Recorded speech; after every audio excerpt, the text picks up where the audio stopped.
Assalamu alaikum class. I hope you all are fine. Let's start our today's lecture, that is rules of divisibility. सबसे पहले to का divisibility rule है.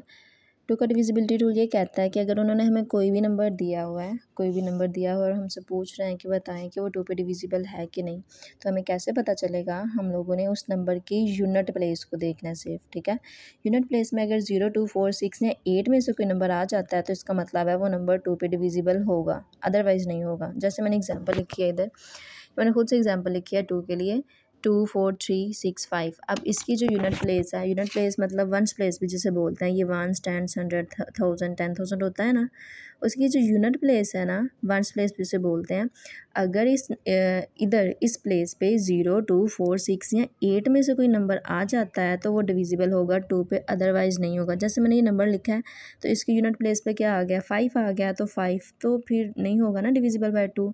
तो इसका मतलब है कि ये पूरा का पूरा नंबर 2, 4, 3, 6, 5 ये इज़ नॉट डिविजिबल बाय 2. ठीक है, उसके अलावा जो मैंने दूसरी एग्जांपल लिखी है वो 3, 6, 5, 2. अब इसके यूनिट प्लेस पे तो 2 आ गया है, तो इसका मतलब है ये डिविजिबल बाय 2 होगा. ठीक है, दोबारा बता रही हूँ, टू का डिविजिबिलिटी टूल ये होता है कि कोई भी नंबर उन्होंने हमें दिया हुआ है और हमसे पूछा जाए कि क्या बताएं ये टू पे डिविजिबल है कि नहीं, तो हम लोगों ने कैसे चेक करना है? सिर्फ उसकी यूनिट प्लेस को देखना है. अगर यूनिट प्लेस पे 0, 2, 4, 6 या 8 में से कोई नंबर आ जाता है, जैसे आपकी बुक पे लिखा भी हुआ है, ठीक है, अगर इनमें से कोई नंबर आ जाता है तो वो टू पे डिविजिबल होगा, अदरवाइज़ नहीं होगा.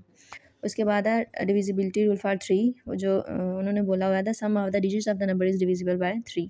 वो कह रहे हैं कि अगर कोई नंबर हमें दिया जाता है तो उस नंबर की डिजिट्स को प्लस करने के बाद ऐसा नंबर आ जाए जो 3 के टेबल में आता हो. ठीक है, जैसे हम लोग मल्टीपल भी बोलते हैं, तो अगर वो 3 का मल्टीपल होगा तो वो 3 पे डिविजिबल होगा, अदरवाइज़ नहीं होगा. जैसे मैंने खुद से एक एग्जांपल लिखी है, इस एग्जांपल में मैंने लिखा 36520. इस नंबर के अब डिजिट्स को प्लस करके देखा, प्लस करने के बाद क्या आ गया, 16 आ गया.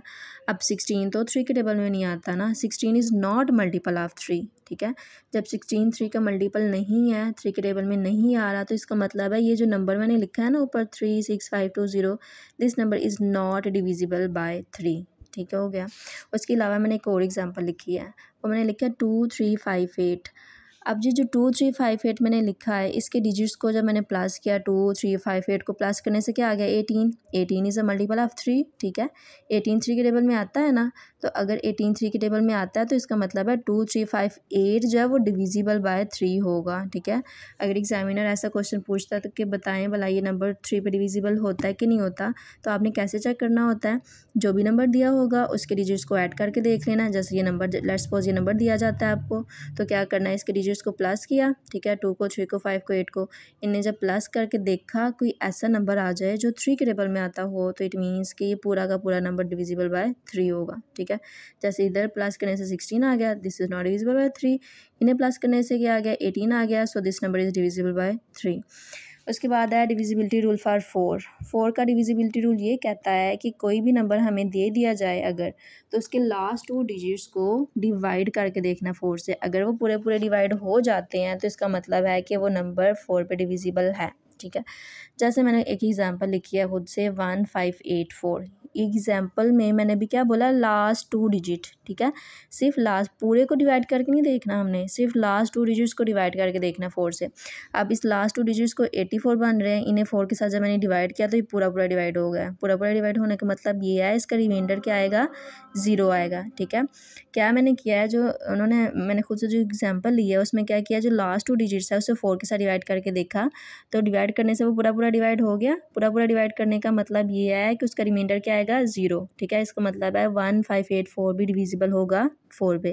4 का डिविजिबिलिटी रूल ये कहता है, दोबारा बता रही हूँ, कि ऐसा नंबर जिसका कोई भी नंबर हमें दे दिया जाए अगर, तो उसके लास्ट 2 डिजिट्स को, सिर्फ पूरे को नहीं, सिर्फ लास्ट 2 डिजिट्स को 4 के साथ डिवाइड करके देखना है. अगर उसका रिमाइंडर 0 आ जाता है मतलब वो पूरा पूरा डिवाइड हो रहा है, तो वो नंबर 4 पे डिविजिबल होगा. ठीक है, और लेट्स सपोज अगर कोई रिमाइंडर आ जाता है, इधर रिमाइंडर आ जाता 5. ठीक है, अगर कोई रिमाइंडर आ जाता तो वो फिर 4 पे डिविजिबल नहीं होना था. ठीक है, आई होप आपको समझ आ गई होगी. नेक्स्ट है डिविजिबिलिटी रूल फॉर 5 का डिविजिबिलिटी रूल ये कहता है, the number ends with either 5 और 0. मतलब कोई भी नंबर है उसके एंड पे अगर 5 आता है फिर भी वो 5 पे डिविजिबल है, और अगर 0 आता है फिर भी वो 5 पे डिविजिबल है. जैसे मैंने एग्जांपल लिखी है इधर, 1360, 1815. अब इसके लास्ट पे 0 आ गया, ये 5 पे डिविजिबल होगा. इसके लास्ट पे 5 है, ये भी होगा.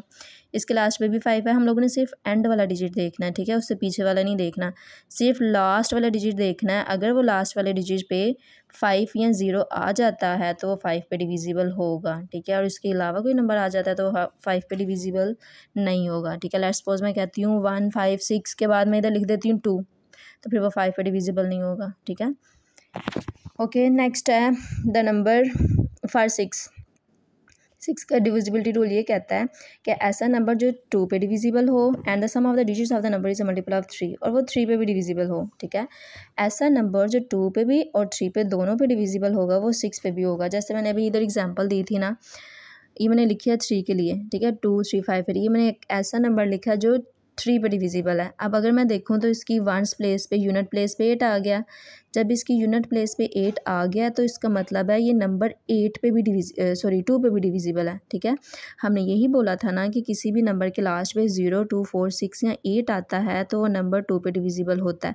अब इस नंबर की वंस प्लेस पे 8 आ गया तो इसका मतलब है ये नंबर जो है ना 2 3 5 8 इज़ डिविजिबल बाय 2 पे डिविजिबल है। अब इस सबको प्लस करने से 18 आ गया और 18 3 के टेबल में आता है तो इसका मतलब है ये नंबर 3 पे भी डिविजिबल है। अब ये ऐसा नंबर है जो 2 पे भी डिविजिबल है और 3 पे भी डिविजिबल है। तो ऐसा नंबर जो दोनों पे डिविजिबल हो, 2 पे भी और 3 पे भी, वो नंबर 6 पे भी डिविजिबल होगा। This number is also divisible by 6, ठीक है। दोबारा बता रही हूँ बेटा, 6 का डिविजिबिलिटी रूल उन्होंने ये बताया कि ऐसा नंबर जो 2 पे भी और 3 पे भी दोनों पे डिविजिबल होगा वो 6 पे भी होगा, ठीक है। नेक्स्ट है डिविजिबिलिटी रूल फॉर 8 का डिविजिबिलिटी रूल है the number formed by the last 3 digits is a multiple of 8। कह रहे हैं कि ऐसा नंबर, कोई नंबर उन्होंने हमें दे दिया लेट्स सपोज, तो उसके लास्ट 3 डिजिट्स को 8 के साथ डिवाइड करके देखना है। अगर वो पूरा पूरा डिवाइड हो जाएगा तो इसका मतलब है वो 8 पे भी डिविजिबल होगा, ठीक है। लेट्स सपोज मैंने एग्जांपल लिखी है 6 1 2 8, ये मैंने खुद से एग्जांपल लिया है जिसके लास्ट 3 डिजिट्स, हमने लास्ट 3 डिजिट्स देखने हैं, ठीक है। लास्ट 3 डिजिट्स पूरे को नहीं डिवाइड करना, हम लोगों ने पूरे नंबर को नहीं डिवाइड करना। जैसे 4 के लिए हम लोगों ने पढ़ा था ना लास्ट 2 डिजिट्स को डिवाइड करना है, इसी तरह 8 के लिए हम लोगों ने लास्ट 3 डिजिट्स को डिवाइड करना है। लास्ट 3 डिजिट्स को मैंने 8 के साथ डिवाइड करके देखा तो जब ये पूरा पूरा डिवाइड हो गया मतलब इसका रिमाइंडर क्या आ गया, 0 आ गया। तो it means that 6 1 2 8 is divisible bye 8, ठीक है। जैसे 4 का डिविजिबिलिटी रूल था एग्जैक्ट वैसे ही 8 का है, बस फ़र्क इतना है कि 4 में हम लोग लास्ट 2 डिजिट्स लेते हैं, उन्हें 4 के साथ डिवाइड करके देखते हैं, और 8 में हम लोग लास्ट 3 डिजिट्स देखते हैं, ठीक है। लास्ट 3 डिजिट्स को 8 के साथ डिवाइड करके देखेंगे, अगर पूरा पूरा डिवाइड हो गया, रिमाइंडर कुछ भी नहीं आएगा तो मतलब वो फिर डिविजिबल होगा 8 के, ठीक हो गया। ओके, नेक्स्ट है अभी डिविजिबिलिटी रूल ऑफ 9। अब 9 का डिविजिबिलिटी रूल है the sum of the digits of the number is a multiple of 9। 9 और 3 का डिविजिबिलिटी रूल सेम है, ठीक है। जैसे हम लोगों ने 3 का पढ़ा था ना कि 3 में क्या करते हैं, कोई भी नंबर दिया होता है उसके डिजिट्स को सम करके देखते हैं, सम करने से ऐसा नंबर आ जाए जो मल्टीपल ऑफ 3 है तो मतलब वो नंबर डिविजिबल बाय 3 होगा। इसी तरह 9 का भी यही है।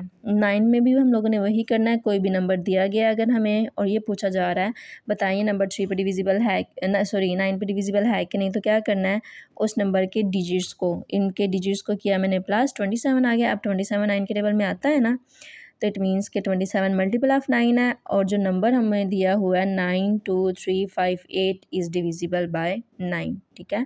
9 और 3 का डिविजिबिलिटी रूल सेम है, जो ये कहता है कि कोई भी नंबर अगर दिया जाए हमें तो उसके डिजिट्स को प्लस करके देखना है, प्लस करने से ऐसा नंबर आ जाए जो 9 के टेबल में आता हो तो वो डिविजिबल बाय 9 होगा। The last one is divisibility for 10 में ये बोल रहे हैं the digit in the unit place of the number is 0। 10 का तो सबसे आसान है भाई। 10 में उन्होंने ये बोला है कि ऐसा नंबर जिसके लास्ट पे 0 आ जाए वो 10 पे डिविजिबल है, ठीक है। ये तो बहुत ही सिंपल सा है। जैसे मैंने नंबर लिखा हुआ है, इसके लास्ट पे आ गया ना 0, ठीक है, 0 आ गया, ये 10 पे डिविजिबल है। इसके लास्ट पे भी 0 आ गया तो ये भी क्या होगा, 10 पे डिविजिबल होगा। This number is divisible bye 10। इसके अलावा जब हम लोग क्वेश्चंस करेंगे ना, अभी यही रूल्स आप लोगों ने अच्छे से लर्न करने हैं, ठीक है, इन्हें याद रखना है। जब हम लोगों ने एक्सरसाइज स्टार्ट करनी है तो क्वेश्चंस करेंगे, मज़ीद आपको इंशाल्लाह क्लियर हो जाएगा। अल्लाह हाफिज़।